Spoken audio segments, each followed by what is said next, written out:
नमस्कार मैत्रिणींनो, श्री स्वामी समर्थ. आपल्या घरामध्ये माता लक्ष्मीचा सदैव वास राहावा असं प्रत्येकालाच वाटत असतं आणि म्हणूनच दर्शमौनी अमावस्या हा दिवस आपल्यासाठी फार महत्त्वाचा आहे. आजच्या या व्हिडिओमध्ये आपण पाहणार आहोत की दर्शमौनी अमावस्येच्या दिवशी माता लक्ष्मीला प्रसन्न करून घेण्यासाठी करायचे सोपे आणि प्रभावी उपाय. आजची माहिती अतिशय महत्त्वाची आहे, त्यामुळे व्हिडिओ स्किप न करता माहिती शेवटपर्यंत ऐका. 17 जानेवारी 2026 वार शनिवारी उत्तर रात्री 12:03 नंतर दर्शमौनी अमावस्येची सुरुवात होणार असून 18 जानेवारी 2026 रविवारी उत्तर रात्री 1:21 दर्शमौनी अमावस्येची समाप्ती आहे आणि त्यामुळे रविवारचा दिवस म्हणजेच 18 जानेवारीचा दिवस हा संपूर्ण दिवस अमावस्येचा असणार आहे आणि आपल्याला ज्या काही सेवा उपाय करायचे आहे ते आपल्याला रविवारीच करायचे आहे. आता प्रत्येकाला असं वाटत असतं की आपल्या घरावर माता लक्ष्मीचा आशीर्वाद असावा, आपल्या घरामध्ये सुख समृद्धी असावी आणि यासाठी आपण सर्वजण आपापल्या परीने वेगवेगळे प्रयत्न करत असतो. आणि अमावस्या हा एक अतिशय महत्त्वाचा दिवस असतो की ज्या दिवशी आपण माता लक्ष्मीला प्रसन्न करून घेण्यासाठी काही सेवा करत असतो किंवा उपाय करत असतो. तरी आपल्याला उद्या म्हणजे दर्शमौनी अमावस्येच्या दिवशी माता लक्ष्मीला प्रसन्न करून घेण्यासाठीचा पहिला उपाय तो म्हणजे आपल्याला अमावस्येच्या दिवशी सकाळी आपल्या घराची संपूर्ण घराची साफसफाई करायची असते. घरातील जाळे हे काढायचे असतात. त्याचबरोबर आपल्याला आपल्या घराच्या मुख्य दरवाजा जो आहे तो गोमूत्र आणि पाणी हळद टाकून पुसून घ्यायचा आहे. त्याचबरोबर घराच्या उंबरठ्याला हळदीचं लेपन करायचं आहे. घराच्या दरवाजाला आपल्याला आंब्याच्या डहाळीचं किंवा अशोकाचं तोरण लावायचं आहे आणि सर्वात महत्त्वाचं म्हणजे घराच्या मुख्य दरवाजावर आपल्याला हळदी कुंकवानं स्वस्तिक काढून शुभ लाभ काढायचे आहे. हे सर्व काम आपल्याला न चुकता करायचं आहे, कारण माता लक्ष्मीला हळद ही अतिशय प्रिय आहे आणि म्हणून माता लक्ष्मी हळदीनं आपल्या घराकडं आकर्षित होत असते. आता यानंतर पुढचा उपाय जो आहे तो म्हणजे आपल्याला मौनी अमावस्येच्या दिवशी तुळशी मातेला जल अर्पण करायचं आहे.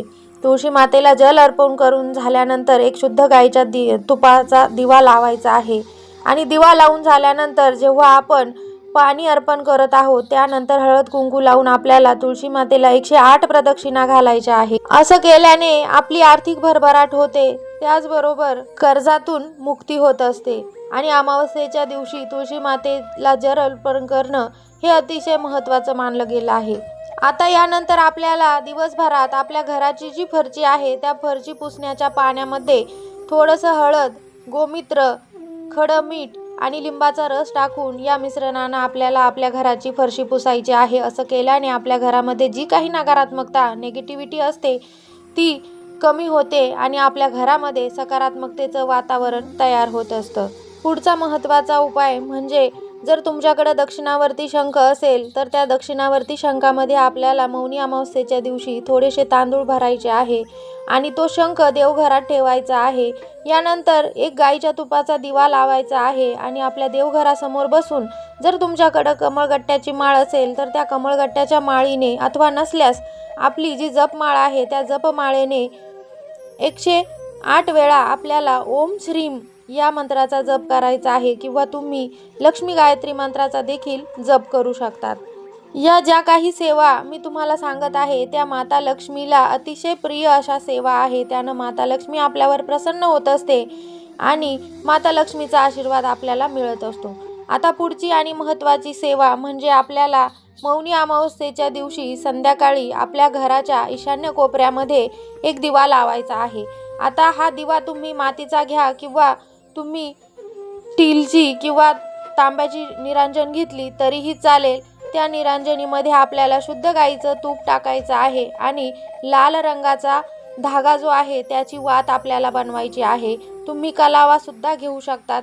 ही वात बनवून झाल्यानंतर आपल्याला दिव्यामध्ये लावून घ्यायची आहे. त्यानंतर त्या दिव्यामध्ये आपल्याला थोडेसे पांढरे तीळ टाकायचे आहे आणि जर तुमच्याकडं असेल तर थोडंसं आपल्याला केसर त्या दिव्यामध्ये टाकायचं आहे आणि हा दिवा आपल्याला आपल्या घराच्या ईशान्य कोपऱ्यामध्ये ठेवून प्रज्वलित करायचा आहे. असा हा दिवा लावल्याने माता लक्ष्मी आपल्यावर प्रसन्न होते. त्याचबरोबर आपले जर व्यवसायाशी संबंधित किंवा नोकरीशी संबंधित काही अडचणी असतील तर त्या नाहीशा होत असतात. आता सर्वात महत्त्वाची आणि माता लक्ष्मीची आवडीची सेवा म्हणजे कुंकुमार्चनची सेवा. बघा, मौनी अमावस्येच्या दिवशी आपल्याला दिवसभरात जेव्हा वेळ मिळेल तेव्हा आपल्या घरातील श्रीयंत्रावर किंवा आपल्या कुलदेवीच्या टाकावर आपल्याला कुंकुमार्चनची सेवा करायची आहे. ही कुंकुमार्चनची सेवा माता लक्ष्मीची अतिशय आवडीची सेवा आहे आणि म्हणून न चुकता आपल्याला प्रत्येक अमावस्येला ही सेवा करायचीच असते.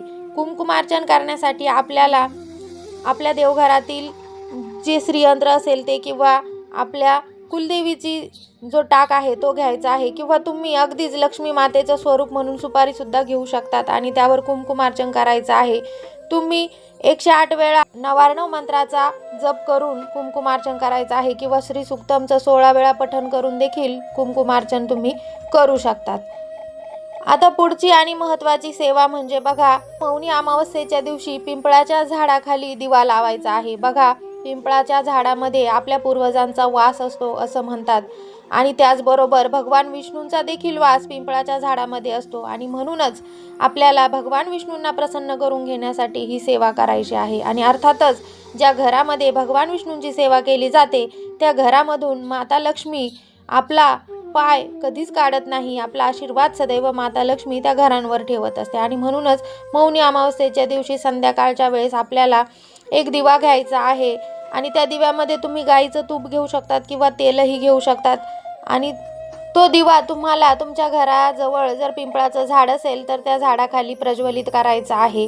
त्याचबरोबर एक तांब्याभर पाणी आणि थोडंसं दूध घेऊन आपल्याला त्या पिंपळाच्या झाडाला प्रदक्षिणा घालायची आहे. प्रदक्षिणा घालत असताना आपल्याला ओम नमो भगवते वासुदेवाय नमः या मंत्राचा जप करायचा आहे. आणि शेवटचा उपाय म्हणजे मौनी अमावस्येच्या दिवशी संध्याकाळी आपल्याला आपल्या घराच्या मुख्य दरवाजाच्या बाहेर शुद्ध गाईच्या तुपाचा दिवा लावायचा आहे. हा दिवा तुम्ही मातीचा घेऊ शकतात किंवा स्टीलची निरांजन देखील घेतली तरी चालेल. दिवा ठेवण्यासाठी नेहमी आसन घ्यायचं असतं, दिवा थेट जमिनीवर ठेवायचा नाही. हा दिवा लावताना आपल्याला कुठे लावायचा आहे, जेव्हा आपण आपल्या घरामध्ये प्रवेश करतो तेव्हा आपली उजवी बाजू, त्या बाजूला आपल्याला शुद्ध गाईच्या तुपाचा दिवा लावायचा आहे. आणि दिवा लावून झाल्यानंतर आपल्याला 11 वेळा ओम श्री महालक्ष्मी देवे नमः या मंत्राचा जप करायचा आहे. असं केल्याने माता लक्ष्मी ही आपल्या घराकडे आकर्षित होत असते. त्याचबरोबर माता लक्ष्मीचा सदैव आपल्या घरावर आशीर्वाद हा राहत असतो आणि म्हणूनच या ज्या काही सेवा आहेत त्या सेवांपैकी ज्या जमतील त्या सेवा तुम्ही नक्कीच उद्या म्हणजेच मौनी अमावस्येच्या दिवशी करण्याचा प्रयत्न करा आणि जेणेकरून माता लक्ष्मी आणि भगवान विष्णू यांचा आशीर्वाद आपल्या घरावर राहील. माहिती आवडली असेल तर चॅनलला सबस्क्राईब करा आणि कमेंटमध्ये ओम श्री महालक्ष्मी देवे नमः लिहायला विसरू नका. पुन्हा भेटू नवीन माहितीसोबत. तोपर्यंत धन्यवाद. श्री स्वामी समर्थ.